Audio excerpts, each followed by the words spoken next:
came around. Do you miss what you thought you were back when you thought you knew what you are?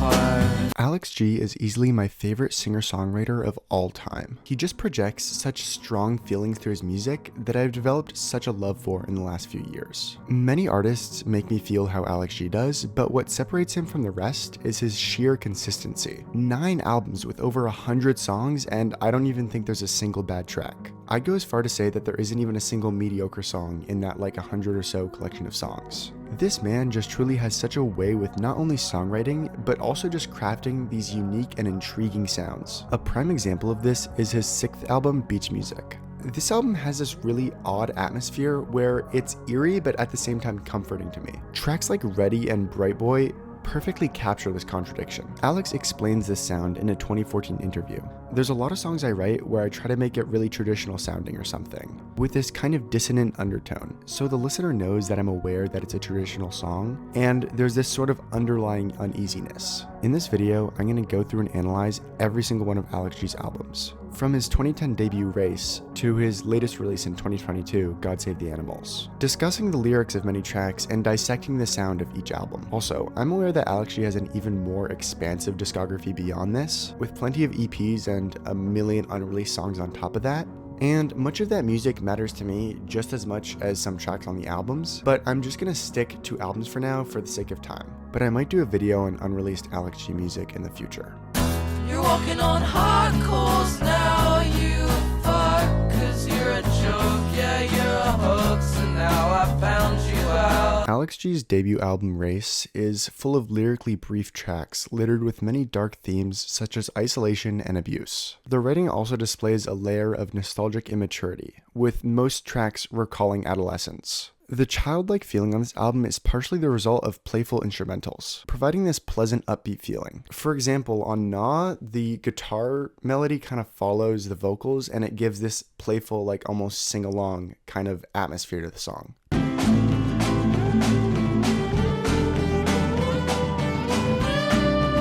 And I don't feel that these are seemingly misplaced instrumentals that take away from the darker lyrical subjects. But instead I feel like it creates this really interesting contradiction that makes this record truly amazing as it is. To begin examining the track list, I want to look at the opening track, Remember. Opening with airy guitar and folky banjo, the lyrics immediately contradict the instrumental with the grim opening lines. I come here to kill my maker, 'cause I feel much safer alone. These lines introduce the themes of this track, a feeling of desperation and a yearning for isolation. This desperation stems from a place of abuse and betrayal by someone who used to be close to the narrator. The specification of coming to kill my maker implies that this person was most likely a parental figure. Alternatively, this could be a religious reference, which is further solidified by the mention of Jesus later in the track. My interpretation of the track is that while it is written about an abusive parent, the abuse was justified in the name of religion, hence the references to Christianity. I feel that this fits perfectly with the conclusion of the track, where the lines, "Please don't help me," are repeated over and over. This refers to the savior complex many hardcore Christians have, where they believe all need to be saved by Jesus. This can often become a form of abuse where adult figures in children's lives attempt to force this belief system onto them. The same is the following track on Race, and easily one of my favorites off the album. Similarly to the aforementioned Remember, this track also seems to be from the perspective of a child, or someone recalling adolescence. Here the narrator talks about how she is clearly unwell mentally, but everyone around her neglects this change in her. The neglect seems to be prominently coming from a parent, as shown in the opening lines of the track. "I was a girl, I was the only kid in the world, I thought I knew what it meant to you, but I'm wrong."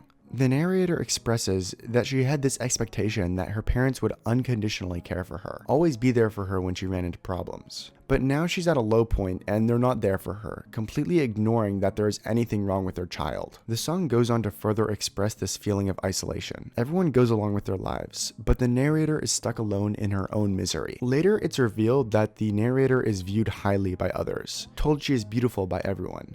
Despite this, beneath the surface, she's hollow because of this depression she's feeling. This could explain that everyone, and especially her parents, ignore all her problems to uphold this grand level of perfection their daughter is held to. The same is concluded by the narrator expressing how little she sees in herself due to the pressure she's under. Too fast, too slow, too late.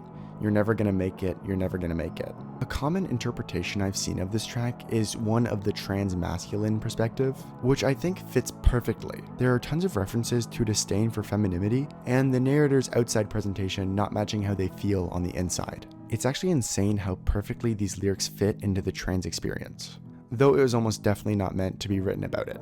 But music is up to interpretation, and I think it totally makes sense that people see it that way. The final thing I want to mention about this track is the fantastic instrumental. At about the 1 minute mark, when the instrumental explodes, it's just absolutely captivating. I just love the little distorted synth melodies that Alex implements. They're just so catchy and give this song such a specific feeling that I just adore. The fourth track on Race, Nah, presents the opposing side of the situation seen on The Same. As well, on The Same, this girl talks about feeling neglected and ignored by others. On Nah, the narrator explains how they're having trouble navigating how to help someone who's struggling, leading them to neglecting that person's feelings.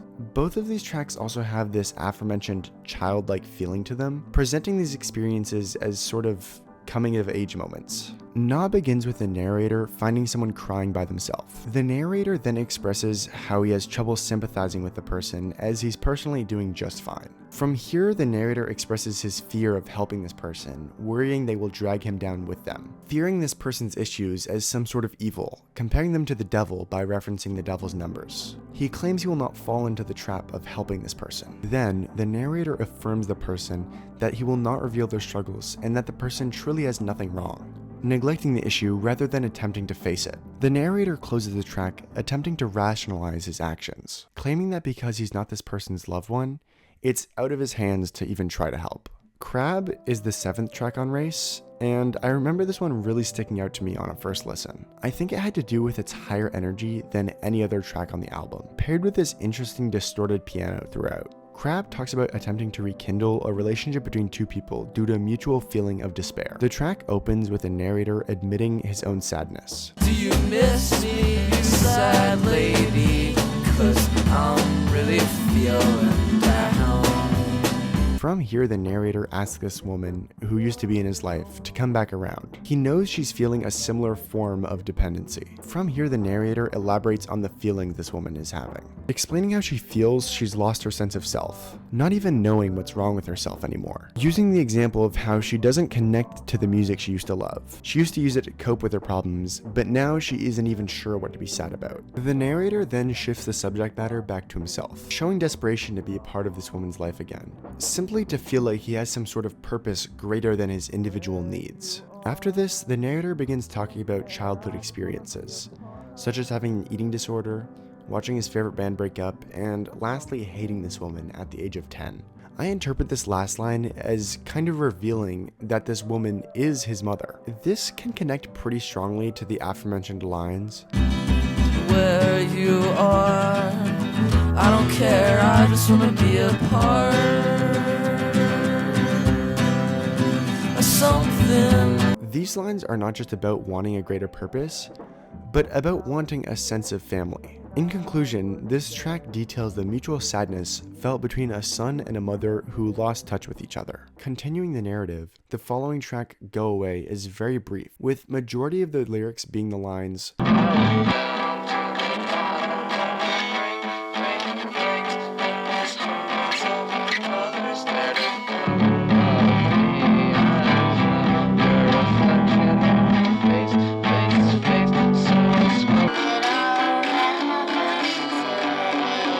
Continuing this maternal theme, the narrator paints an abstract picture of hundreds of mothers loving the narrator, exactly what he was looking for on the track before. This is followed by lines describing how he saw someone else's face in his own, likely referring to his own mother. Since he is her child, he is reminded of that every time he sees himself. Go Away expresses these contradicting feelings the narrator has. As well he wants motherly love, he has some sort of past with his mother that disables him from receiving that any longer. The title track for Race closes out the album. The closer opens with a hypnotic burst of psychedelia before calming down into a charismatic verse. I interpret this track to be about drugs and relationships, which I know is extremely vague, especially for an Alex G song. The track opens with the lines, "You're walking on hot coals now, you fuck, 'cause you're a joke, yeah you're a hoax, and now I found you out." This is saying that the narrator's partner has crossed a line that they are not okay with. Then the narrator begins to berate them in the second line because of this. From here, the subject of drugs is brought up.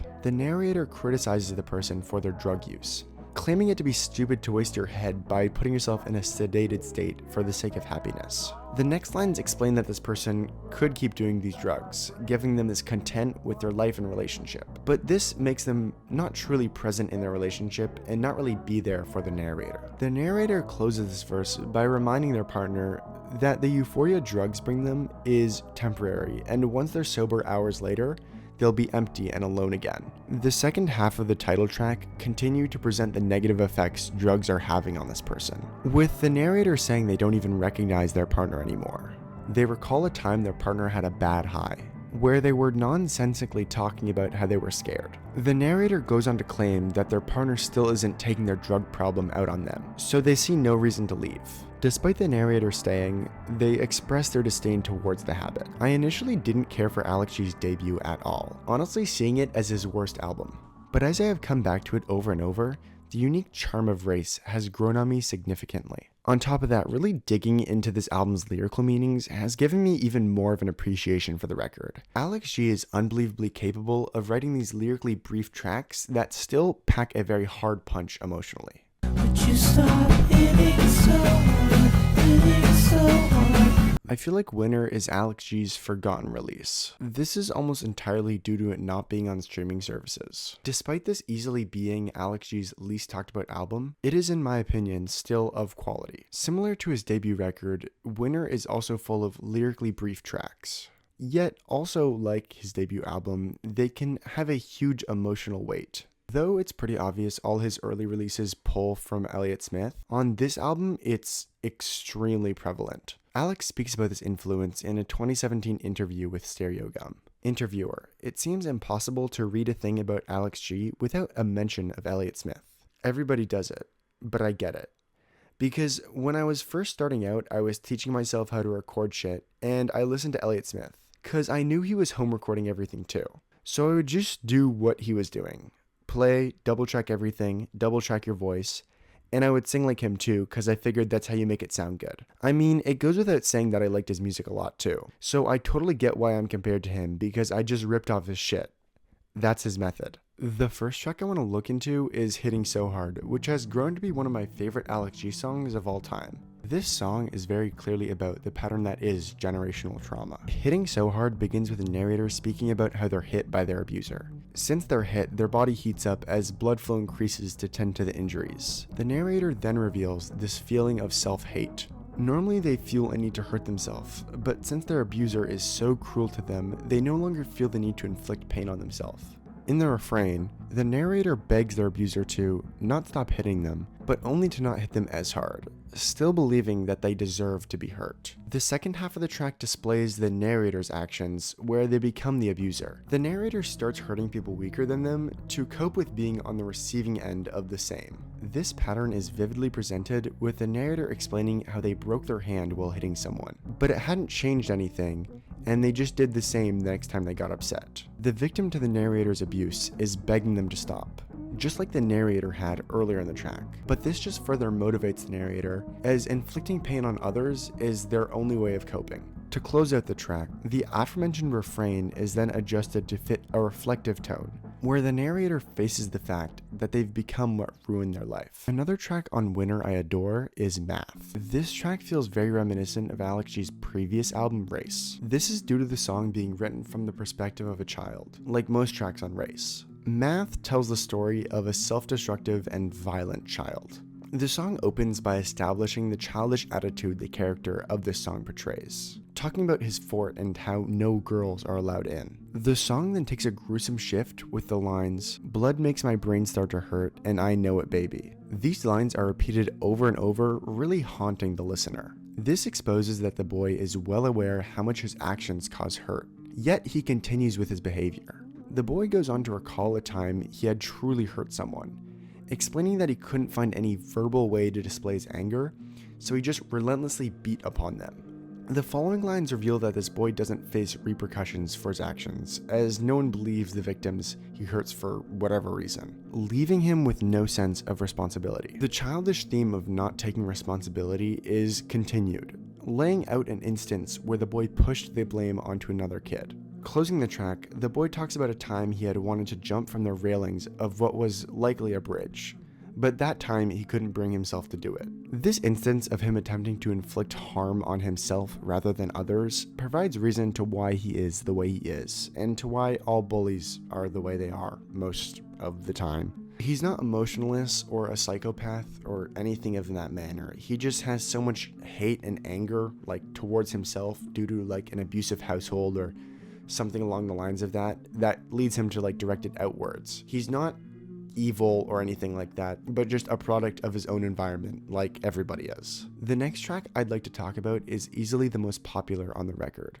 that being Sometimes. This track is about happiness seeming unattainable, leaving suicide to feel like the only option. The narrator on Sometimes is speaking to his girlfriend for the duration of the song. This begins with the narrator telling his girlfriend to tell their dealer to sell them drugs for less, as they're overcharging, painting this miserable life by immediately revealing substance abuse used to cope with this emptiness. Promptly after this, the narrator claims that he doesn't really have to be here and live this life. He can go into his drawer at any moment, pull out a gun, and take his own life. In the chorus, the narrator really nails it into the listener's head that sometimes I just want to be happy, insisting that he doesn't even need a great or even good life, just one where he at least has some moments of joy. Something to look forward to. The next verse then provides an explanation to why the narrator is still here, explaining that there is always a push and pull between the narrator and his girlfriend, where he wants to let go so badly, but she begs him to hold on, being fully aware of his situation. The track then closes with the narrator admitting that this girl is really giving him a reason to stick around, therefore breaking his world, as he has always been alone and wanted to leave this earth.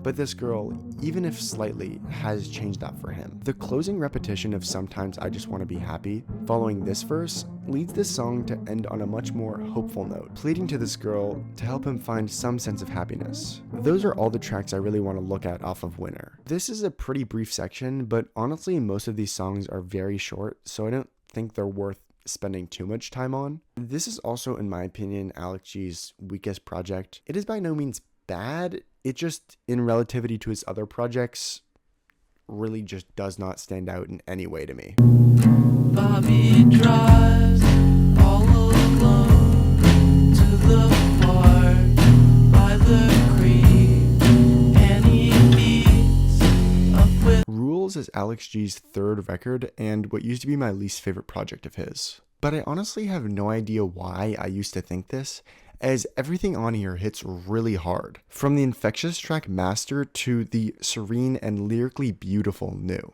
Though sonically this album doesn't really bring much new to the table, I feel like it really let Alex have more time to refine himself lyrically, as he wasn't really developing any new specific sound, making it definitely a lyrical high point compared to his two prior releases, setting a precedent of increasingly strong songwriting on future releases. The first track I want to talk about on Rules is Wicked Boy. This track talks about the standards men feel they need to conform to, and with that, the impacts that can have on a man's mental well-being. The track begins pretty innocently, mentioning the tradition where men walk on the outside of the sidewalk to protect the woman they're with from oncoming cars. And thank you to the Genius annotation for this one, because I would have never made that connection. It's not really something that's ever been in my life. Anyways, from here there's the line, and they take it for the team. This further enforces the standard of men needing to always be stoic and take care of others before themselves. There's then a line about pissing your pants. I see this as Alex saying that these men that never show emotion are truly so insecure and scared on the inside, pissing their pants out of fear.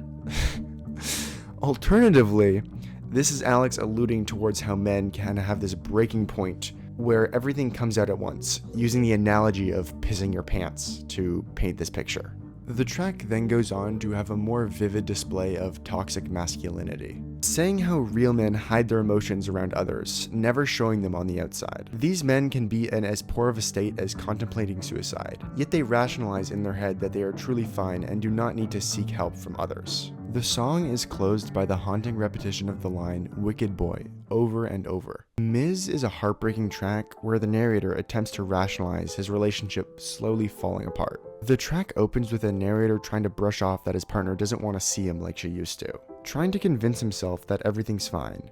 She simply doesn't want to see him tonight, and there's no underlying issue.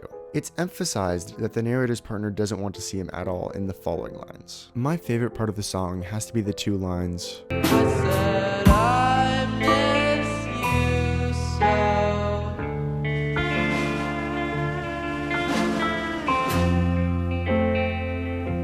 She said,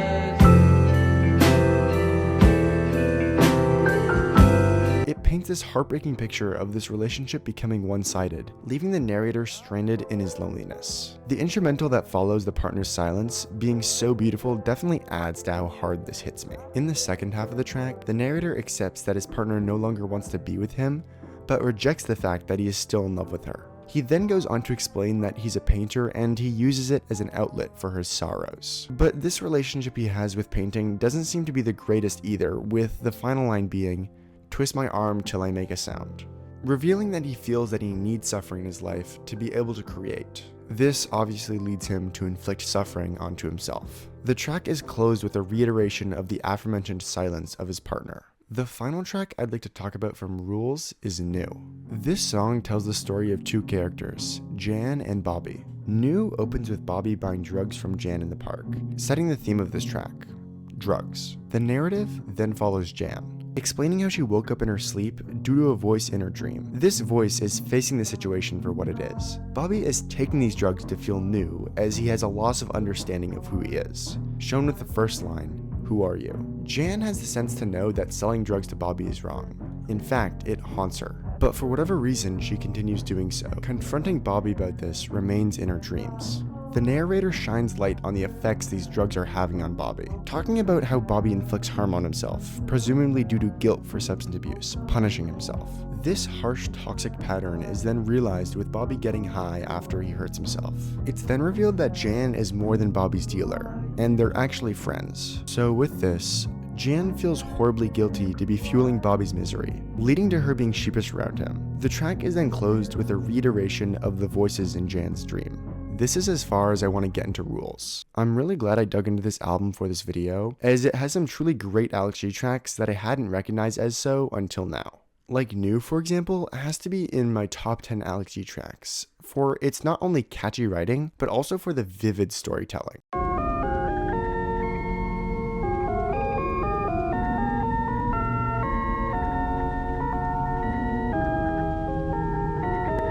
I know that this is like the most generic and boring take ever, but Trick by Alex G has to be my favorite release of his of all time. Every single one of these songs just holds such a special place in my heart. Trick is truly the epitome of this warm and comforting atmosphere Alex G creates. Trick really makes me appreciate the life and relationships I have so much. The record has such a nostalgic, bittersweet feeling that I can't find anywhere else. This is the first Alex G record I had ever heard, and I really feel like I've grown up with it, just attaching so many memories to the album along the way. How someone could not love or at least like this album is beyond me. It just feels so sweet and like just nice and pleasant. Like I don't even know how to describe it, but it just makes me happy, you know? The first song I want to talk about off this fantastic album is Forever. This song tells the story of someone who's in a dark place that leads them to falling into a codependent relationship. The track begins painting the miserable picture that is the protagonist's life, full of loneliness, depression, and alcoholism. The opening line, "Burns in the Sun," illustrates that this person rarely sees daylight, so their skin burns very easily when they do. The following line reveals the protagonist's loneliness, saying that they live for no one. The next three lines reveal that this person copes with alcohol abuse, with the salt on your tongue lyric referring to drinks lined with salt. The track goes on to explain that the protagonist truly has a problem in that they often drink themselves into passing out. The narrator then admits that they drink to forget, alluding to some traumatic past. A codependent relationship is introduced in the chorus, where this person tells the protagonist, "You look so out of it," followed by words of comfort with unsettling undertones, specifically in the lines, "We could love you forever and ever," which try to insert this unrealistic expectation for this person's love to be never ending. The emphasis on forever leads me to believe this pain the protagonist was experiencing was due to a past of abandonment. So with this new person claiming to never leave the protagonist, they grow dependent. The second verse speaks about the poor nature of this relationship, with the narrator telling themselves, "No pain, no gain, until you break, make no mistake." This shows that the narrator is having problems with the relationship, but feels that they cannot express this discontent as they have to uphold this facade of perfection, feeling as if they cannot even make a simple mistake as they don't want to be left by this so-called perfect, loving partner. Closing the track, a second iteration of the chorus is altered to show how the protagonist is living with this unrealistic expectation for their own love to be never ending, with the protagonist even admitting in the first line that they have to hold it together to make it work, put on some facade when they are truly not okay. The longest song on Trick is String, due to its very long and funky instrumental sections. Though a lot of the song is instrumental, it still contains pretty strong lyrical value. String tells the story of a girl who's a bit of a pushover, with the song showing many examples of the girl being pressured into doing things she doesn't really want to do. The first verse shows that by displaying someone being pushy and getting her to go see a movie, with this kind of "come on, just come, you'll be missing out if you don't" attitude. The chorus then taunts the girl, asking, Are you a girl on a string? saying how she is so easy to break under pressure that it's as if she's a puppet being controlled by a string. The second verse shows more of this, with what seems to be presumably an ex of the girl, making his way back into the girl's life despite her not really wanting him there, continuing to illustrate how much of a people pleaser this girl is. Following this is once again the girl being pressured, this time into going to a party. Though this track is quite simple lyrically, I feel it's a great example of Alex G's masterful songwriting skills. It conveys a story relatable to many so effectively and so briefly, creating a memorable tune that is easy to fall in love with. The next track I want to talk about is the absolutely haunting Advice. This track has amazing writing with so many classic lines that are elevated by this unbelievably powerful instrumental. This track's writing is fairly vague and abstract, so landing on a definite meaning for the track is quite difficult. But my personal interpretation of the track is it's about someone who feels overwhelmed. Then the narrator attempts to comfort this person, talking about the simple beauty to be found in life. The narrator opens by saying, "Don't get hung on petty things," explaining to this person that in the grand scheme of things, they don't have much to worry about. So by worrying about all these little things, they are only skewing their life experience. The fantastic line, "String the sinner by his wings," follows. To me, this line is abstractly advising to cut off toxic people in your life before they can truly hurt you. In a high-pitched voice, the narrator continues to comfort this person, explaining how the world is so full of many potential friendships, but the narrator trusts this person and together they have a relationship special to them. The track closes with a narrator talking about how this person believes they need to hurt themselves to find the answers to their existence, a tortured artist of sorts. The narrator retorts, saying that they love them, and instead of trying to find these big answers to life, it is more important to embrace the love around them and enjoy a simple existence. People is quite the solid track lyrically, and the next track I want to talk about off Trick, telling the story of a broken shell of a man. The song begins with the protagonist expressing that all he cares for is his wealth, with the mention of Marty most likely just being for the sake of rhyme. This protagonist then goes on about his shallow desires in life, saying he also wants to be famous on top of being rich. I find this specification that he wants to be anything on TV really interesting, as it shows this lack of dignity. It's not like he's passionate about being an entertainer or something, he just has the shallow desire of fame and wealth. Alex delivers the bridge in a high-pitched feminine voice, which with the context of the lyrics makes it clear that the bridge is written from the perspective of someone else. My assumption would be a daughter or maybe a wife, just someone in the protagonist's life that cares about him. This person talks about caring for the protagonist, contrasting his exclusively selfish motives. This bridge also mentions a girl by the name of Sarah, who has a track named after herself later on in the album. The song is closed, showing how truly empty the protagonist is, revealing his substance abuse under all this empty desire. The final thing I'd like to mention about this track is the instrumental. Despite the lyrics' dark and hopeless subject matter, the instrumental gives me this really joyful feeling, creating this very interesting contradiction that's a little eerie. And I know plenty of Alex G songs do this, and even more so earlier in his career. But it feels especially vivid here. The big hit on the album, Mary, is the next song I'd like to discuss. Mary is about smoking weed. I love when songwriters talk about drugs as if it's someone they're in a relationship with. It's quite a common metaphor in songwriting for a reason. It can be really effective in expressing the relationship someone has with drugs. Though when done wrong, it can be really corny. The song begins with this interesting contradiction of the stereotypically desirable features paired with strangely evil features, such as how her big red lips match her big red eyes, or how she has sharp teeth. Immediately introducing this internal battle Alex is having. As well, he has this very strong desire to smoke, he simultaneously sees the bad side of indulging in it. The first verse begins with the line, "Mary is the girl that I want to kiss," but the second verse begins with the line, "Mary is the girl that I want to fuck." This represents a shift. Alex's interest used to be innocent curiosity, but now it has become more of a craving for more. The verse is then closed with the line, "She's the only girl that I want to love." Here Alex shows how he's become complacent by smoking, losing interest in everything else. There are then 3 bridges, 2 of which that are lyrically notable. In these bridges, Alex expresses the laid-back mood smoking puts him in, saying he wants to spend all his time smoking and has no control over his mood. The song closes on a haunting final verse with the lines, "Mary is the girl that leaves you to rot. She says I am real and you are not." This reveals some negative effects smoking is having on Alex, with the "she says I am real and you are not" line representing disassociation Alex experiences when he smokes. The next track I want to talk about off Trick is the second biggest hit off the album, Sarah.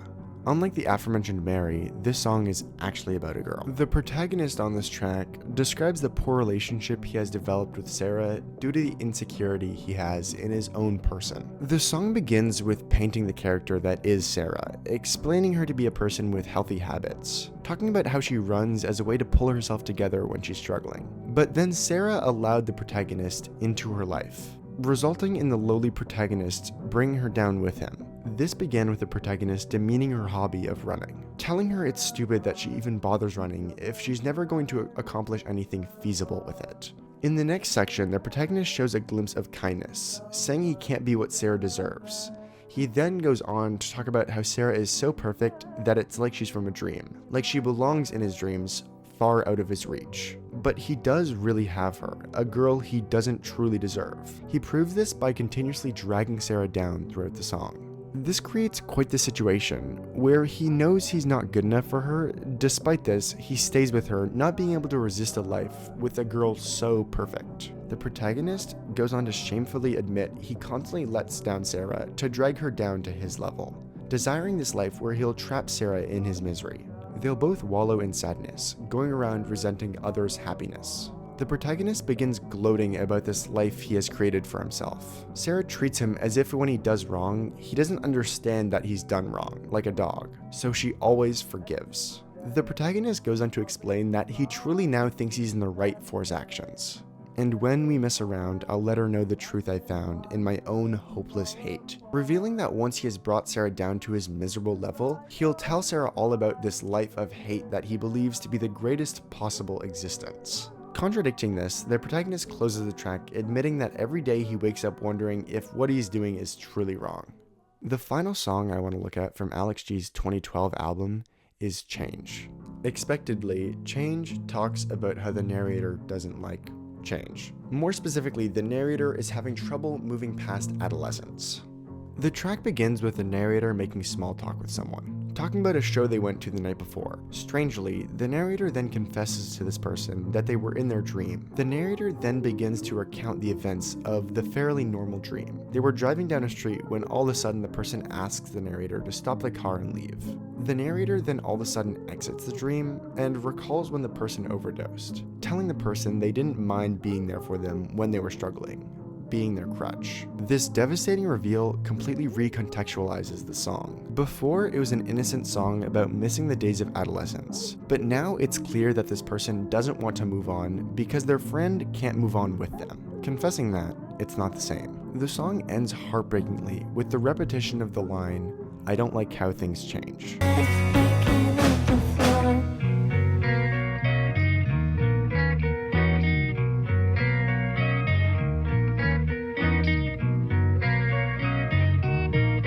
DSU, which stands for Dream State University, was released in 2014 and is the 5th album by Alex G. Dream State University is quite the fitting name for the album, as though most of Alex's music feels somewhat dreamy, this album does especially so.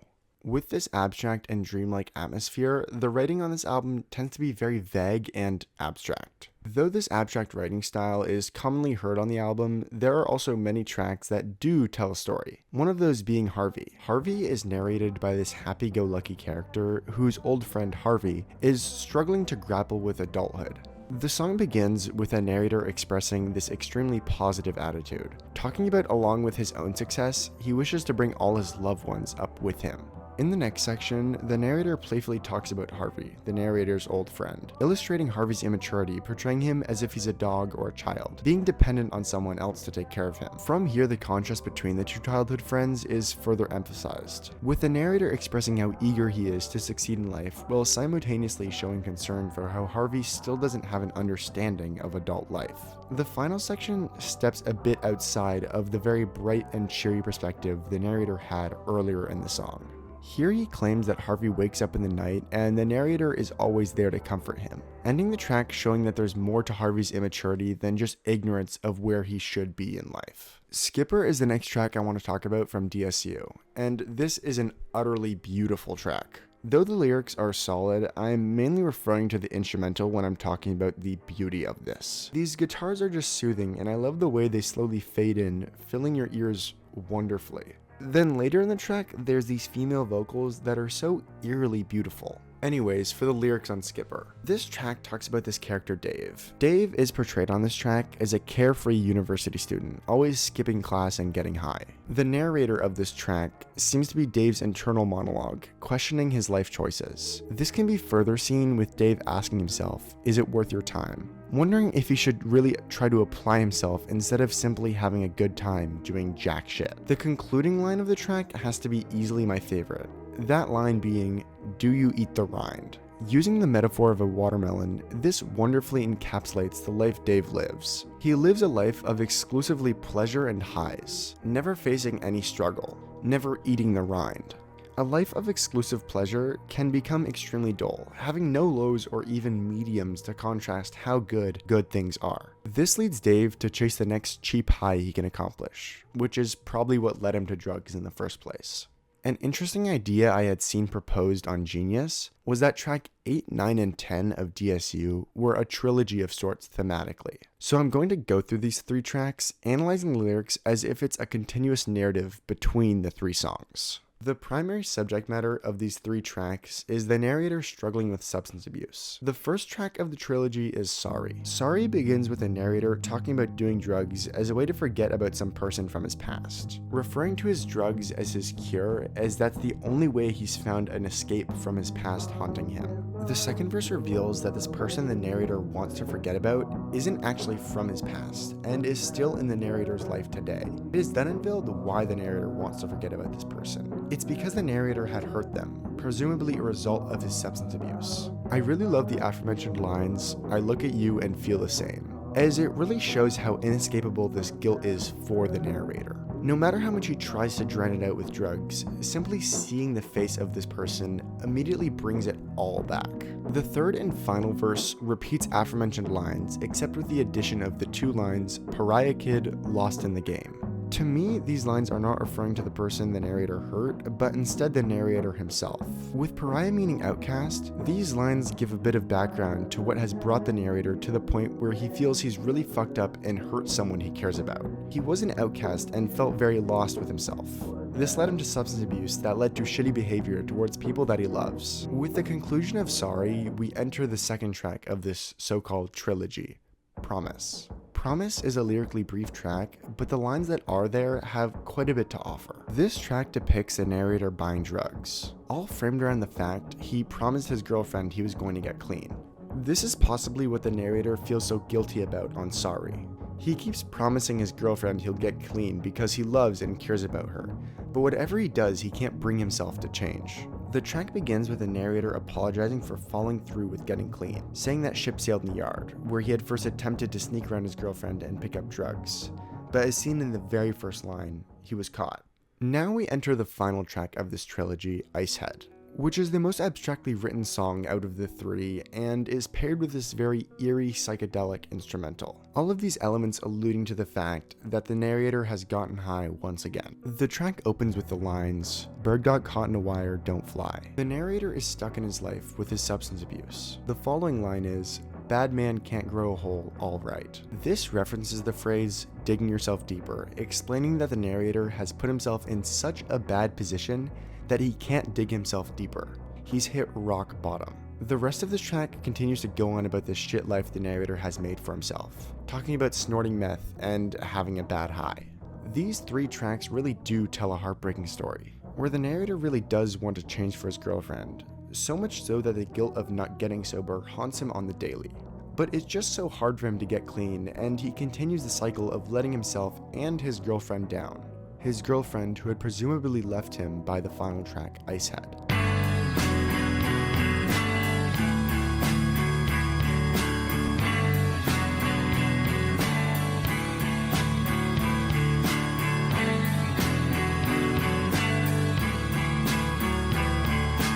Beach Music is the 6th album to be released by Alex G, and I just absolutely adore this record. I find it to be severely underappreciated as it is an absolute masterpiece. To start, I'd like to talk about the album cover, which depicts two figures of Hinduism, Hanuman, who is a god, and Rama, who is an avatar of Vishnu, which might not make sense if you're not familiar with Hinduism. But I'm not going to break down Hinduism right here, as this isn't even relevant, but the point is that these are two figures of Hinduism.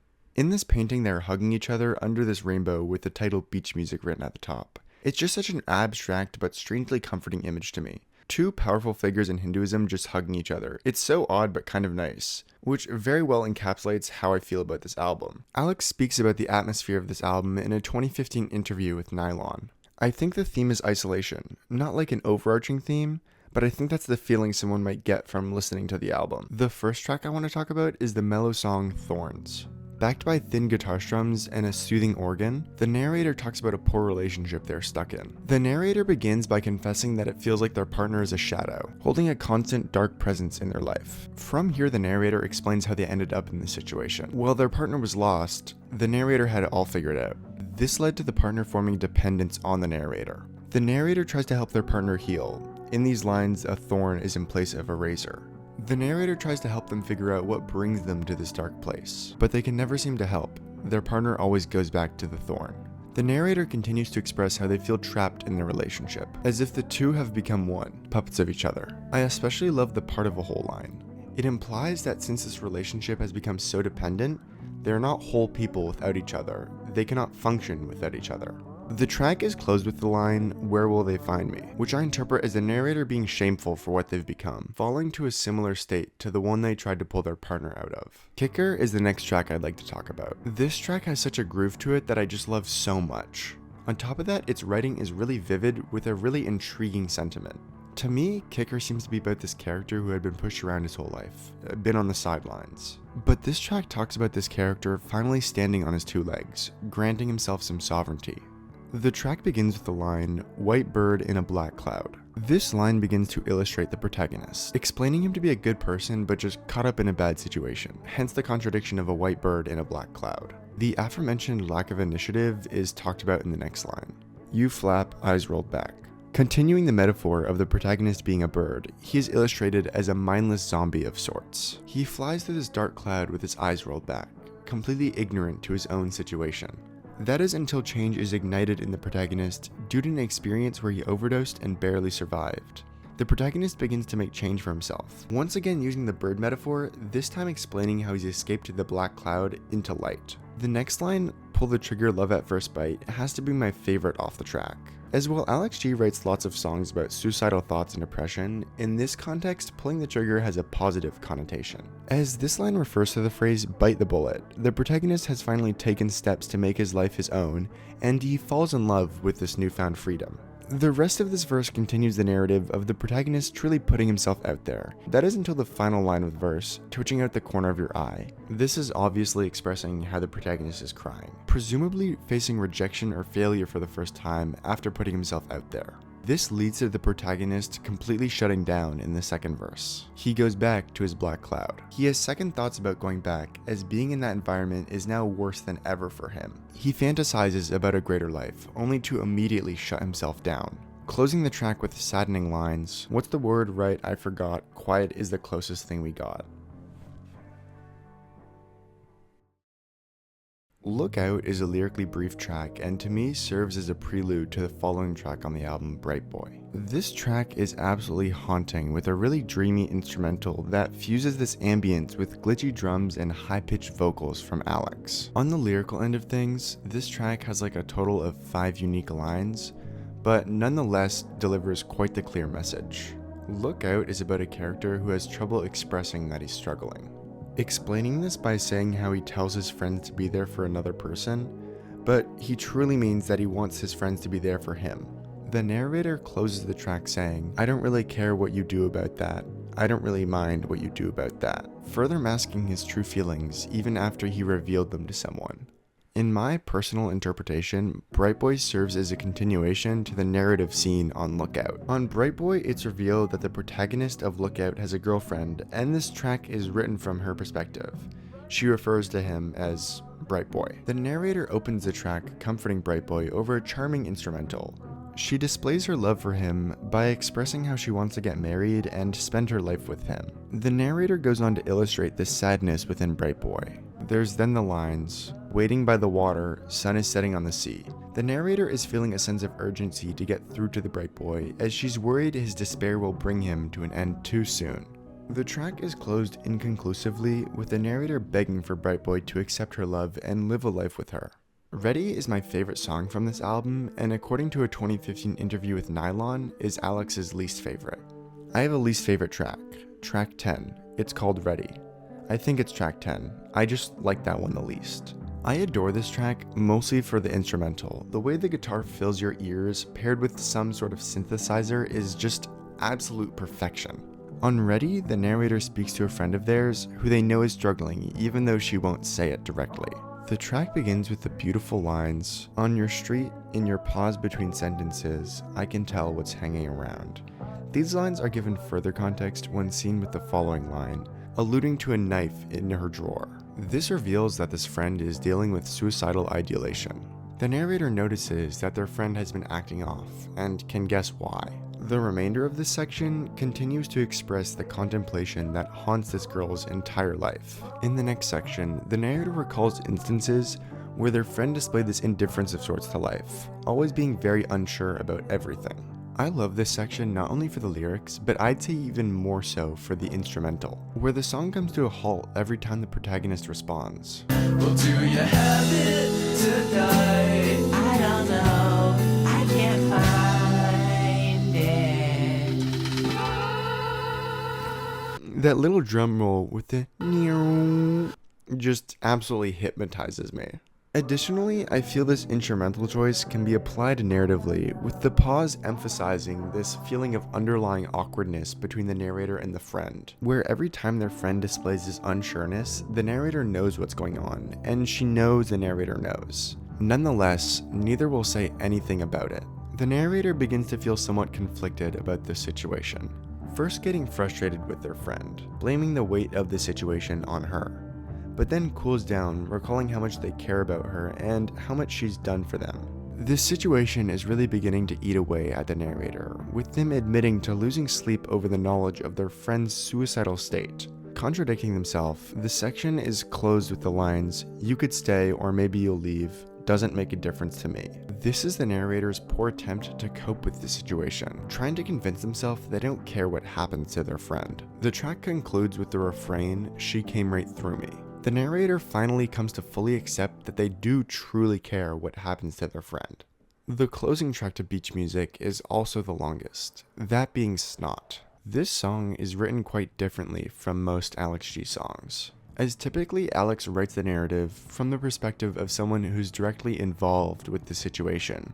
But on Snot, the narrator is a bit of an outsider to the conflict, but it's not written in the third person. The narrator seems to be a friend of the subject of this track, but has no real involvement in the narrative besides narration. Snot talks about a girl who's in an abusive relationship, but she isn't truly aware of the severity of her situation. The track begins with the narrator describing this relationship. They paint the girl to be a beautiful person, but she is held back by her abusive girlfriend. From here, the narrator claims to have a solid sense of morality, and with that basic understanding, they know that the relationship they are witnessing needs to end.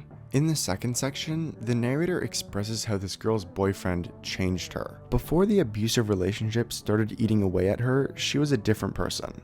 The final section is spoken by the girl, hence the high-pitched voice, beginning with the lines, "I love him and 666, which is obviously comparing her boyfriend to the devil. The girl is aware of how bad this relationship is, but still subjects herself to this pain. The girl believes she deserves the abuse she receives. The rest of this section solidifies the sentiment by using the metaphor of a cold. Concluding the track are the lines, "I'm all in and he's all out." Beach Music is a phenomenal release under the Alex G name, and it begins to really show a maturity in his sound. Though on this record Alex still hasn't reached his full potential sonically, he nonetheless greatly expands on what was heard on previous records, with so many intricate tracks like Thorns and Ready.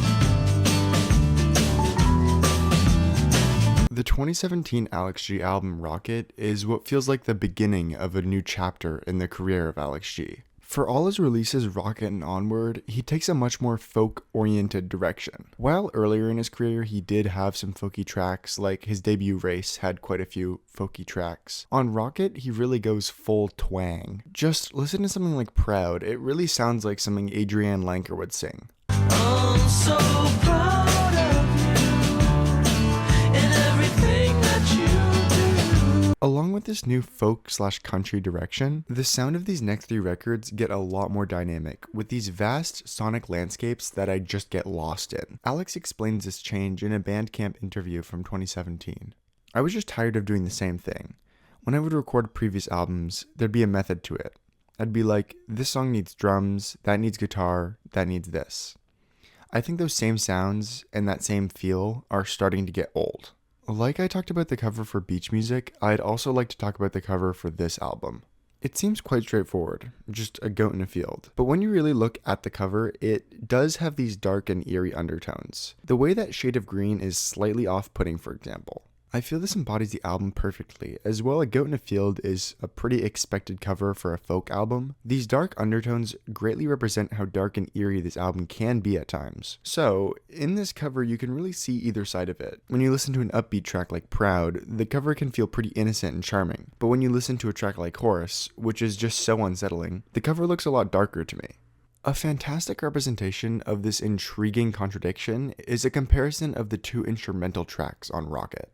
The first instrumental track on the album is Horse. This song throws you back and forth through its echoing horrors, while the second instrumental track, the title track, is very uplifting and serene, acting as a complete opposite to the opposing instrumental track on the album. The opening track to Rocket is Poison Root. Poison Root begins as a charming folk song, but goes on to have these looming dark undertones throughout, with the repetition of this one deep piano note. It continues to build on this haunting and chaotic sound, adding distant, horrific screams. That's until the track abruptly ends, leading into the charming and upbeat Proud. Stuff like this is what I love about Rocket and just recent Alex G releases in general. There's such a great building and satisfying release of tension that makes not just these tracks addictive, but the albums in full. Anyways, Proud is the second track on the album and the first track I want to properly dissect. On Proud, the narrator, who I'm going to assume is Alex, talks about his insecurity in his own person and how he feels he cannot be enough for the people around him. The track begins with Alex expressing how happy he is for his friend, explaining that anyone that doesn't think they're great is worthless. Alex goes on to show envy for this person's confidence, believing them to be much better than him, comparing their art to his, feeling that he doesn't make true art like this person does. The chorus then displays this anxiety Alex has towards not being good enough. Imagining one day he might have a fall from grace, one day it'll all slip away, then he wouldn't be able to take care of the ones who need him most. In this case, most likely referring to a partner.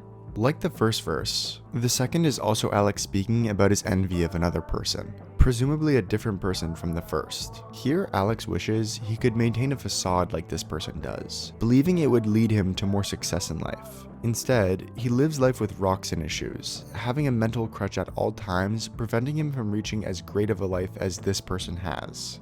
All these statements are not coming from a place of jealous resentment though. Alex clearly shows that he is still genuinely happy for this person finding success. Nonetheless, he is frustrated with himself for not being able to be like this person, seeing himself as worthless because he can't be just as great in the same way they are.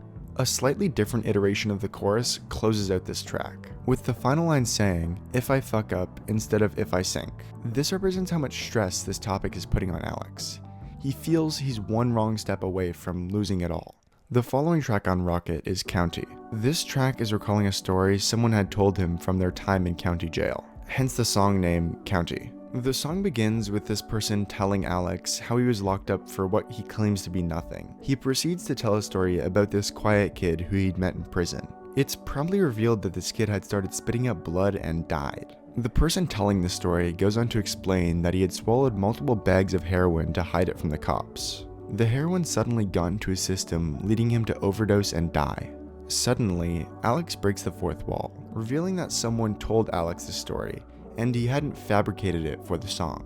The person then recommends Alex to write a song about the story, commenting on the dark and occasionally morbid nature of his songwriting. The next track I'd like to look at is Bobby. On Bobby, Alex talks about a woman he had fell for while in a depressive state, leading him to want to get better for this girl.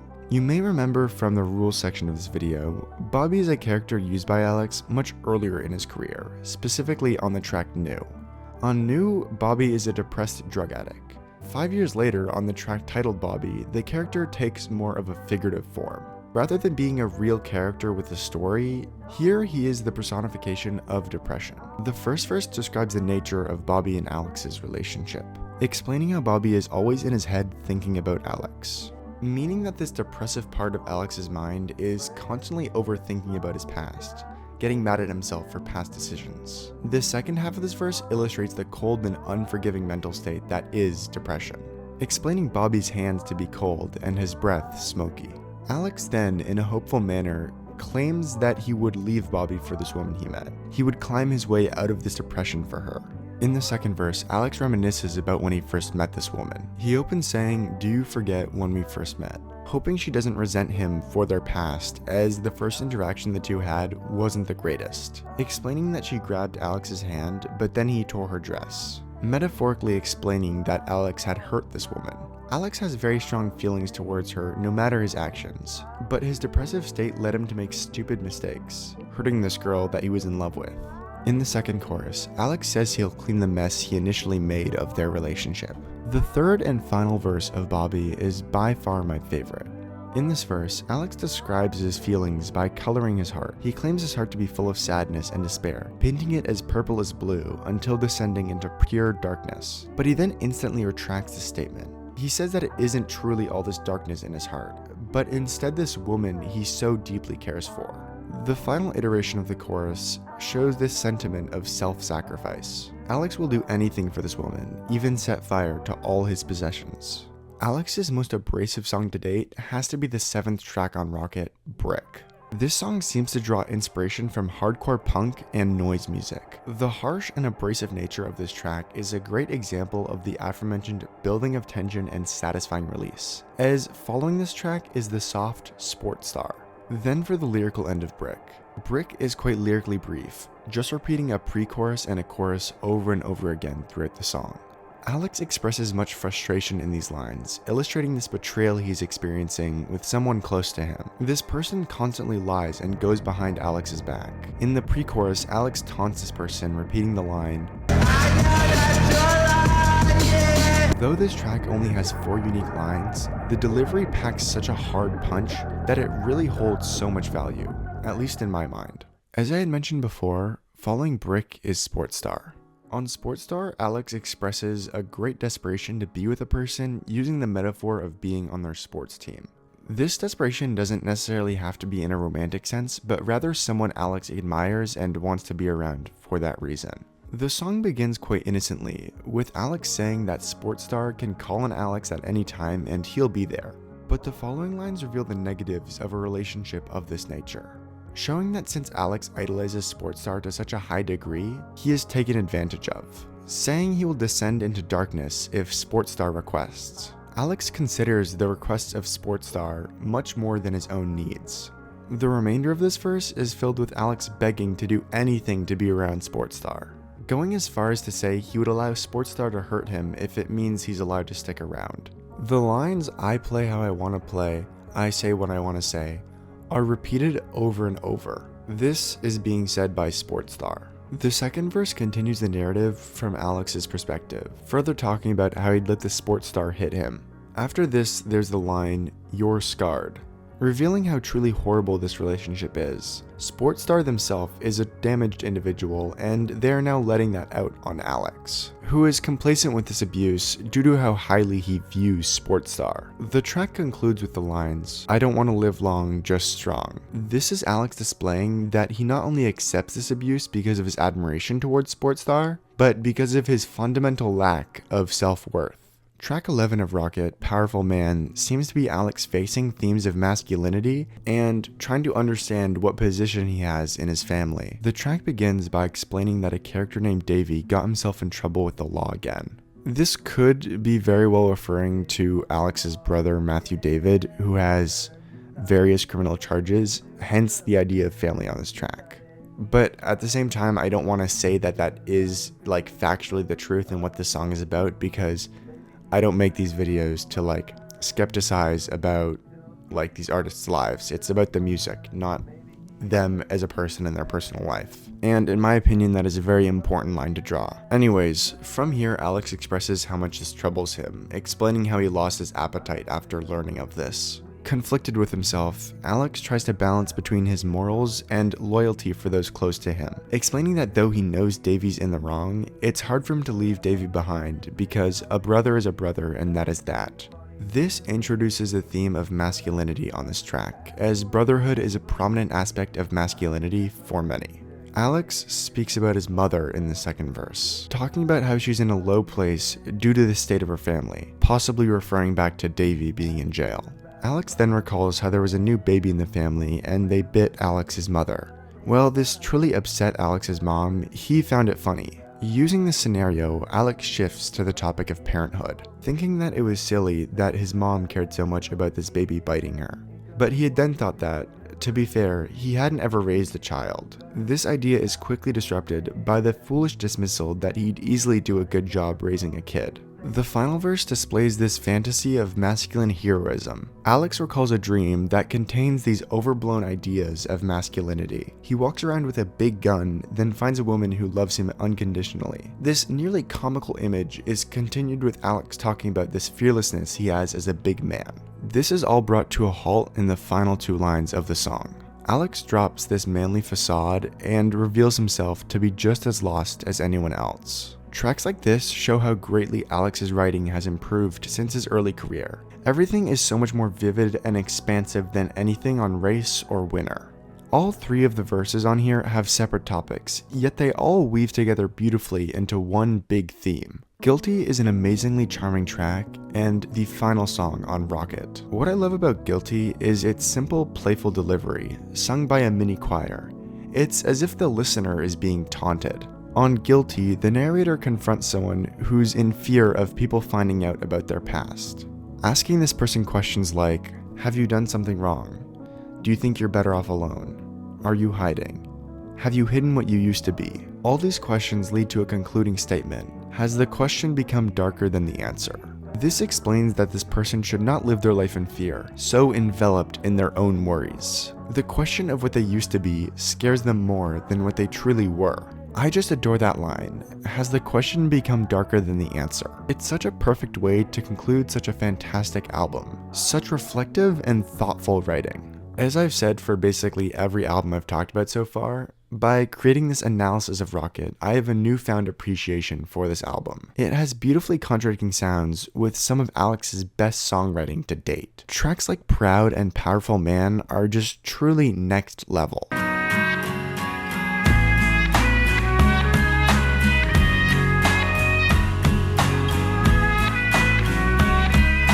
House of Sugar is one of the most insanely front-loaded albums of all time. And it's not even me calling the back end bad, it's just the first 5 songs are some of Alex's best songs ever. Walk Away, Hope, Southern Sky, Gretel, and Taking. These are all easily S-tier Alex G songs, especially the 3-track run, Hope, Southern Sky, and Gretel, which might just simply be his best 3 songs ever. Though I will definitely be highlighting these 5 songs, this whole album goes above and beyond. On House of Sugar, Alex leans more into this psychedelic sound that creates these mesmerizing soundscapes. On top of this, he builds on the folk sound seen on Rocket, creating some of his best songs to date in that style. With this more psychedelic sound, there's a lot of tracks with minimal and abstract lyricism that more so blends into the instrumental rather than displaying any sort of narrative. When this album begins, you're hit in the face immediately with this wave of psychedelia on the opening track, Walk Away. This song opens with odd slowed down vocals from Alex. He says, "Someday I'm gonna walk away from you," over a lone guitar strumming. That is about until 25 seconds in when you are hit with this insane wall of sound that mixes reversed sounds, guitars, and these pounding drums. But my favorite aspect of the instrumental is when this little melody comes in and just stands out beautifully in this sea of sound. Atmospheres like this really make you appreciate how out of this world good mixing can make something sound. The lyrics are extremely repetitive on Walk Away, repeating the aforementioned phrase, "Someday I'm gonna walk away from you," layered over the lyric, "Not today, not today." This clearly represents the relentless cycle of addiction, with the narrator saying, "One day I'll quit," rather than simply, "I'll quit." This continuously pushes sobriety back further and further, letting drugs forever control the narrator's life. This is highlighted in the line, "Today I'm gonna walk away from you." The narrator says today instead of someday, yet the line, "not today, not today," is still repeated, pulling the narrator back into a cycle of saying someday rather than taking any sort of initiative. Along with being a killer opening track sonically, the lyrical theme of this track also works well to transition into the following track of the album, Hope. Hope is a heartbreaking song over one of the most powerful instrumentals I've ever heard. The chord progression on this song just makes me feel such a certain way, it really breathes life into you. Just absolute perfection. Hope is about substance abuse. Though a lot of Alex's music is about substance abuse, it's typically more indirect, telling a story with characters. But on Hope, this is Alex recalling a real experience he had in life of losing a close friend to fentanyl. I tried writing about this song for like over an hour, and I've just have come to the conclusion that analyzing a song like this is redundant, unnecessary, and borderline disrespectful. Who am I, a random person who doesn't know Alex or his late friend, to come here and tell you the meaning of this deeply personal song? The writing is so direct and vivid here that there is absolutely nothing to decipher. It's plenty better to just go listen to the unbelievable song yourself. Anyways, the next song I want to talk about from House of Sugar is Gretel. Interestingly enough, according to a 2019 interview with The Fader, Gretel is based on the Grimm brothers fairy tale Hansel and Gretel. As it takes inspiration from the tale, it also contains similar themes of greed, temptation, and selfish obsession, recurring themes on the album. But before I get into the lyrical end of this track, I'd like to talk about the instrumental. Gretel begins with this weird pitched up iteration of the song until bursting into this vast, almost cinematic instrumental section, which just hooks me every time. Finally, the song properly begins with Alex's vocals coming in, backed by that iconic synthesized flute he uses all the time. The first and only verse opens with the lines, "It's calling me back, House of Sugar."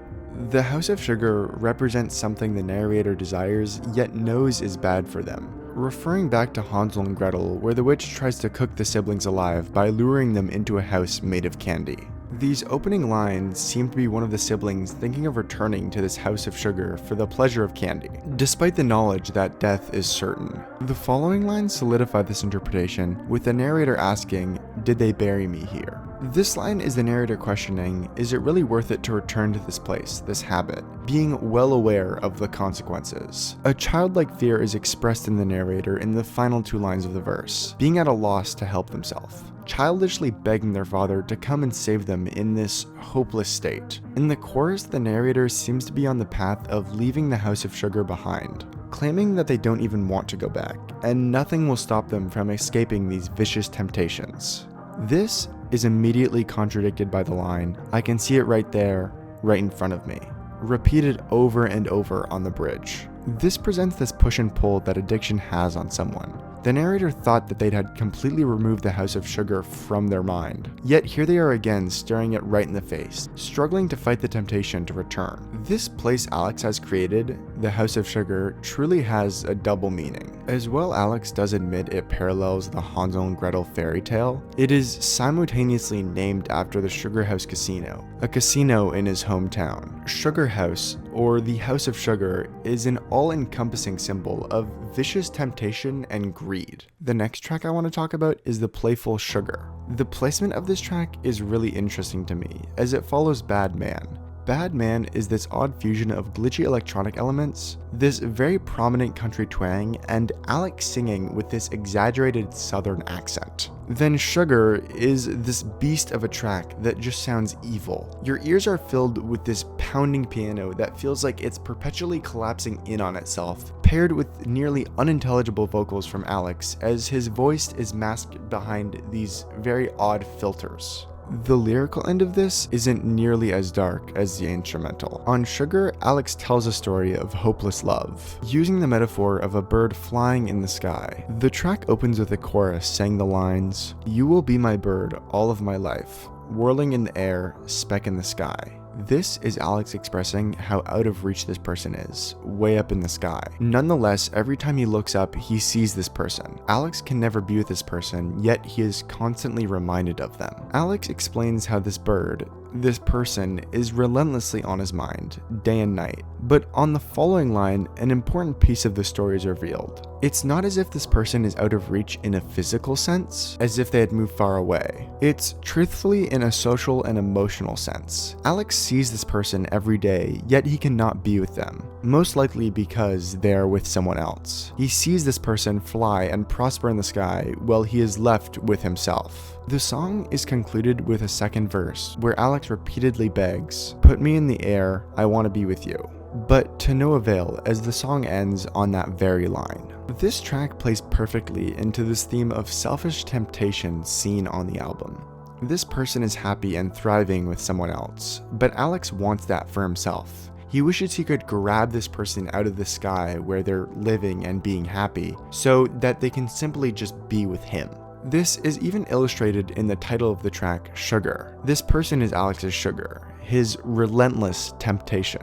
To close Alex G's 2019 album House of Sugar is the track Sugar House Live. This song is named after the aforementioned casino, Sugar House. This song follows a gambling addict who regularly visits the Sugar House, encapsulating the overarching theme of greed heard throughout the album. The track opens introducing the deadbeat nature of the narrator. He talks to a partner he needs to be there for, but he always falls through and returns to the Sugar House. The chorus continues to illustrate the sentiment, specifically in the final 2 lines, "I want to be there with you somehow, but the Sugar House is calling my bluff." The narrator claims to want to be there for this person, but his actions contradict his words every time. With every line, the narrator reveals himself as more and more of a hollow man, lost by his addiction. The second verse begins with the lines, "You never really met me, I don't think anyone has." He has been so gutted by his addiction that he's not even recognizable. He then makes a pathetic effort to rekindle his relationship. asking his partner to come to the casino with him, really setting in stone this lack of responsibility the narrator feels. Sugar House Live ends with a reiteration of the chorus. This version of the chorus reveals that not only a partner is relying on the narrator, but also children. The narrator admits to being broken in the final lines, yet removes any initiative to make a change in himself, explaining how when their kids try to piece together what happened to their father, they can fix him then. House of Sugar is a fascinating new direction for Alex, and I'm really glad it came to fruition as it blessed the listener with some of the most beautiful sounds and just songs I've heard maybe ever. Some of those including Hope, Southern Sky, and obviously Gretel. It's just such a phenomenal album that I own on both CD and vinyl. Also, side note, it is just such a beautiful cover, and this vinyl has like glitter on it, and it's just lovely. Alex's sister is a fantastic painter, and I love the covers a lot.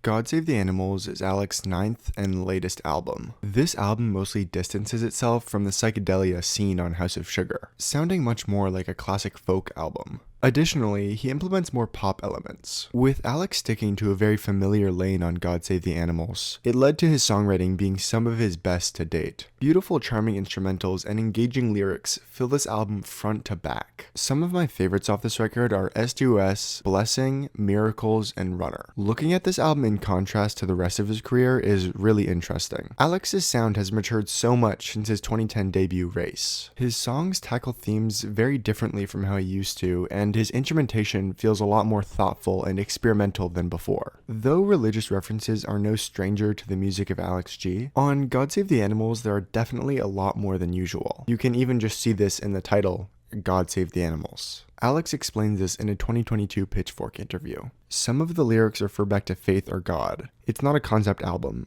but those types of lyrics came up more than usual, so I figured it couldn't hurt. Titled After All, the opening track to Alex G's 9th album tackles this theme of God. The narrator begins the track by miserably stating, "After all, people come and people go away.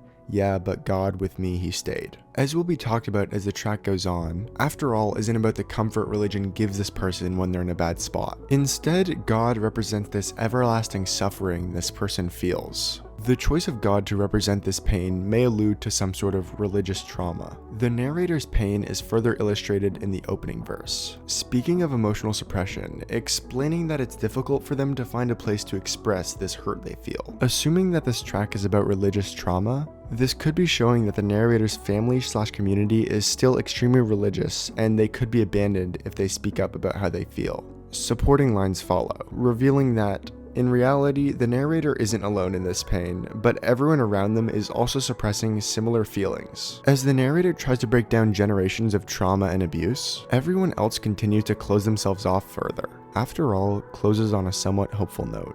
The song shows the narrator comforting someone and really getting through to them. The narrator concludes this track speaking from experience. While the years have passed and I can say that a love will come in time. Through all the pain, the narrator truly believes there to be an end. I'm now looking at this track again, and I feel like it could very well also be just referring to religion from a positive point of view, and I think that interpretation makes a lot of sense too, if not more than my interpretation. So I just want to say that because I think there's going to be a lot of people who disagree with me, because I think it's very fair to do so about this track, because I think I might have it a little wrong. Or not wrong, but just not exactly what Alex maybe intended with the track. But yeah, music's up for interpretation. You may remember my analysis of New from the rules section of this video. New describes the relationship between two characters, Jan and Bobby. Bobby is clearly a struggling individual, and Jan, his friend, keeps selling him drugs. The track goes on to detail this moral battle Jan is having if it's right to sell her friend drugs. Runner describes a very similar relationship. Runner follows a protagonist who has seemed to fallen for a drug runner. The relationship being described could very well be platonic, but it makes more sense for it to be romantic, in my opinion. Anyways, this song begins with the protagonist claiming, "I like people who I can open up to, who don't judge me for what I say, but judge me for what I do." This illustrates the protagonist as a bit of an uncomfortable and edgy character. Possibly someone who doesn't have many friends due to the way she talks about things, hence why she likes people that judge by actions and not words. The final line of this opening verse is, "And when I think of people I look up to," which perfectly leads into the chorus where the protagonist repeats, my runner, my man." The second verse begins to draw out this runner character for the listener. The protagonist explains why she likes the runner so much, expressing how he's just like her, with an edgy, youthful, and somewhat careless personality, going on to say how easily he gets set off and has an attitude towards pretty much everyone, except the protagonist. Holes begin to be poked in this seemingly innocent relationship. The line is repeated. This explains the odd situation that is this relationship. As mentioned before, the runner gets set off very easily. The protagonist has learnt of this during their time together and has grown to fear runner. The third verse unforgivingly displays the dependent and toxic attachment the protagonist has gained for runner.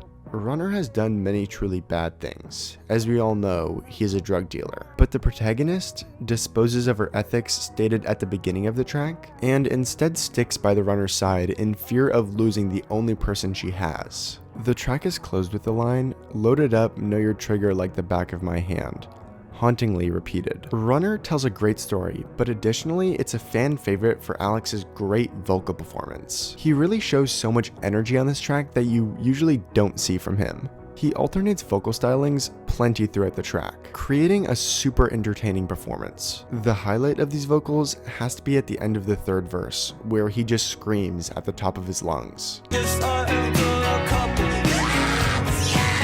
The next track I want to talk about is the polarizing SDOS. This track is just so captivating to me. It returns to that abstract psychedelic sound heard on House of Sugar, but even more strange this time. Majority of the lyrics are barely intelligible, and the ones that are have odd vocal effects on them, creating an otherworldly song. This song actually reminds me of some of the soundtracking work he did for the movie I Saw the TV Glow. Specifically the intro song he made for a fake kids action/horror 90s show that exists in the movie. Now that I draw the comparison, SDOS is very reminiscent of something like the Goosebumps TV show, just having that similar atmosphere to me. And it seems like a song like this would stick out like a sore thumb on an album like God Save the Animals. But for some reason, it really doesn't. Alex G's music to me always has this underlying eerie feeling to it, whether that be in the instrumental or the lyrics. So with that, I feel it sort of loosens what's able to fit on the track list of an otherwise folk rock album. The last thing I want to mention about this track is when I saw Alex G play it live. When I saw Alex G, he was touring God Save the Animals, and it was 2 years ago when I barely knew any of his music.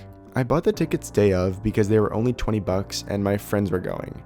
I was blown away by the talent of him and his live band. Though I had known only 2 songs, the entire performance captivated me. Especially SDOS. It just came at such a left field, being nothing like what I expected from an Alex G show. But the way the abstract sounds of that track filled the venue was beautiful. Like the track earlier on the album, Runner, Ain't It Easy also details a relationship and substances, this time with a more positive situation. Here the partner is trying to help this person move past their substance abuse. The track is narrated by the supportive partner. The track begins with the narrator lovingly asking this person to come back. The narrator explains how they can be there for them, help them get better, listen to them talk about their issues. Cleverly calling back to the reruns on TV line, the narrator now says season premiere. This represents that when this person first came to the narrator, they were stuck in a relentless cycle of substance abuse, as if their life was a TV station playing reruns of the same moments over and over again. But now they're getting better, they're entering a new season of their life, like how people say they're entering a new chapter of their life. The narrator goes on to explain that there are no more drugs and no more judgment from others. Their partner is beginning to succeed in life with the narrator's comfort. The line, "Ain't it easy," is softly repeated over and over. This is basically the narrator saying to their partner, look at how far you've come. Look at how easy it was to get yourself out of this. The second verse tragically reveals these words as false, beginning with the lines, "I should have known that you had lost control." The narrator continues to present the circumstances, explaining how their partner was overworking themselves, leading them back to drugs, and this time they overdosed. The narrator found their partner eyes wide open, yet devoid of life, sleeping with the headlights on. The track is closed with the same chorus, repeating the line, "Ain't it easy?" now in the context of an overdose, contradicting the first reciting of the chorus, expressing how easy it is to relapse. Besides SDUS, Blessing is the only other track on God Save the Animals to have this abstract psychedelic sound. I don't really feel a need to discuss the lyrics of this track, as what really captivates me about this is the jarring instrumental. Blessing opens with overwhelming synths that suddenly cut out into sparse instrumentation, with every aspect feeling so isolated from itself. It's as if every aspect of the song was pulled from a different song and then put onto Blessing. This is not to say it sounds bad, but just so disconnected from itself in the best and most interesting way possible. I think I perceive this song in that way because of just how strange the instrumental choices are. I simply cannot fathom them all being written together for one original track. Following the psychedelic and jarring Blessing is the familiar and comforting Early Morning Waiting. Early Morning Waiting is a reminder of Alex's earlier work, being quite lyrically sparse, but still telling quite the story. The instrumental end of things also holds a similar sentiment to his old work, but in a studio setting with more complexities. On Early Morning Waiting, Alex speaks about this person who woke up earlier than they meant to, and now can't fall back asleep due to anxieties haunting them. The track opens with a line, "Hand me down in black and blue." I interpret this line to be depicting some sort of generational trauma, as hand-me-downs are typically given by parents, and black and blue are more mellow and sad colors. But the Genius annotation interprets how bruises are typically black and blue, presenting this trauma as physical abuse, which could also very much be the intention of the line. Alex continues to illustrate this dreadful morning, expressing how this person continues to cycle through bad memories in their head while the sun hasn't even risen. The second verse continues to allude to this theme of generational trauma, half of love and half of death, burning questions in your bed. This person is struggling to grapple with the fact that the people that are supposed to love them were/are the ones hurting them, hence the intense contradiction between love and death. The verse ends with the line, "Reaching for your cigarettes," a clever connection to the previous line, "Burning questions in your bed." This person is using smoking as a coping mechanism, burning away these answerless questions with cigarettes. The final verse finally gives a bit more of a look into this person's head, reciting the questions going through their head that morning. I really take interest in the second line, as to me it displays this character's fear of becoming like their family, imagining one day that they will run out of love and become the thing that haunts them. The final track I want to talk about from God Save the Animals is Miracles, which might be my favorite Alex G song of all time on the lyrical end of things. Though I realized I haven't focused on it very heavily, religion is a big theme on God Save the Animals, and Miracles really puts this theme right in front of you. This also appears to be one of Alex's most personal songs to date. He half confirms this claim in a 2022 interview with Interview magazine. I realized a lot of the perspectives on the album are almost like I'm playing a character that is myself, but it's not quite me. You know what I mean? So even that statement, it's like if I were to cast in a movie and play myself and write a song as myself, acting as myself. It's not quite me, even though it's me. Does that make sense? Miracles begins with Alex describing this contradicting hope and hopelessness he feels in his life, painting a picture of a beautiful sunset on a sad and lonely day. Continuing to explain his feelings, Alex speaks about how, though there are infinite possibilities for his future, he still holds one unchangeable past that haunts him as he goes onward in life. He then talks about how his partner wants a baby, but he's currently at a low point and doesn't think he's ready for that kind of thing. Alex then repeats the first line, following it with a much more positive sentiment, expressing his love for his partner and how he does deep down want to start a family with her no matter his temporary problems. Continuing this theme of simultaneous hopelessness and hope, I also want to give more attention to the line, "God help me, I love you, I agree." I feel this pretty well displays Alex's thoughts on religion. As he explains in an interview with Pitchfork, a few people that I'm close to became religious. It made me wonder what they found. I love exploring those concepts lyrically because I don't have any answers. I can just paint an abstract picture and see what happens.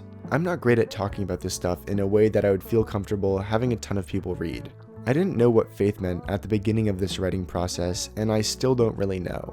Over the last couple years, it dawned on me that you can forgive yourself. I don't want to get into this whole corny ass shit, but I realized how powerful that is. Alex wants to get something out of religion. He wants God to help him, as he wants to get over his past and be present with his partner. But he can't seem to grasp an understanding of what faith means to him.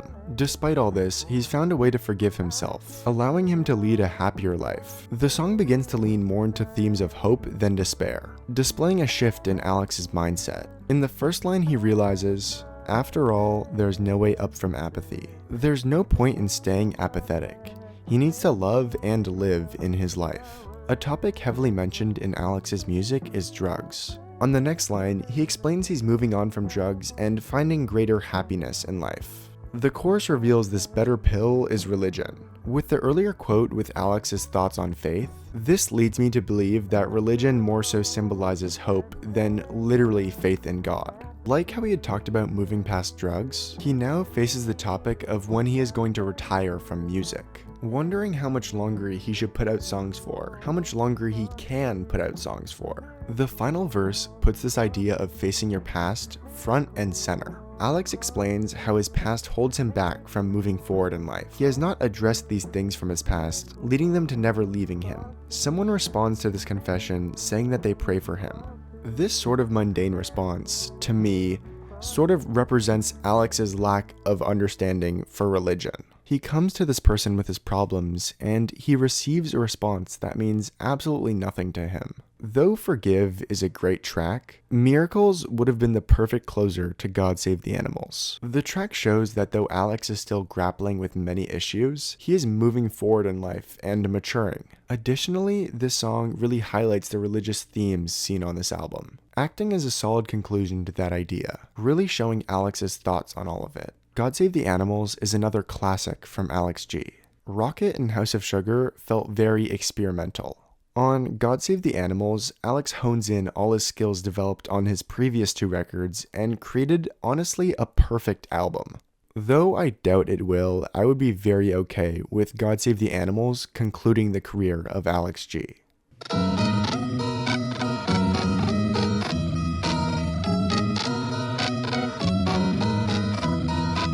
Obviously, going into this video, I already had so much love for Alex G's music, but making this video has elevated his music to such a high degree for me. Spending upwards of 100 hours sitting here, listening to his music, reading his lyrics, and writing about his music. It really has given his music so much more depth for me. It also really gave me time to dig into albums I really didn't care for before and, learn to love them. Alex G to me is truly the songwriter of the generation. The way he tells stories with ease, being able to keep them so brief while maintaining an intimate connection between the protagonist and the listener. He doesn't waste a single line, and as his career moves forward, that only becomes more and more true. Alex's music has given me so much comfort over the last 3 years or so, and made me feel countless different emotions so strongly. I've probably cried to his music more than any other artist. To close off the video, I'd like to leave a reminder that what I have to say about these songs is not significant in the slightest. And it's really just how I personally feel and personally interpret these songs based on my own personal experiences in my life. So at the end of the day, just take it how you want to, and don't take what I say too much to heart if you really don't like what I have to say about a certain song. Well, that's the end of this my longest video. And very possibly the longest video I will ever make. as to be honest, this has been an exhausting recording and writing process. If you enjoyed this, subscribe, as I have much bigger and better things coming in the future. In fact, if you're watching this on the day of release, tomorrow at 6 p.m. Eastern Time, I will be releasing another full-length main channel video, one I consider to be easily my best yet. Additionally, I have a second channel where I upload every Wednesday at 6 p.m. So check that out too if you want to see more of me. Lastly, follow me on Twitter at semipasta. So yeah, thank you for watching. This has been a really long process for me, and I appreciate that you appreciate it, if you've gotten this far, I assume. So yeah, goodbye, and I have a lot more coming in the future, I can assure you.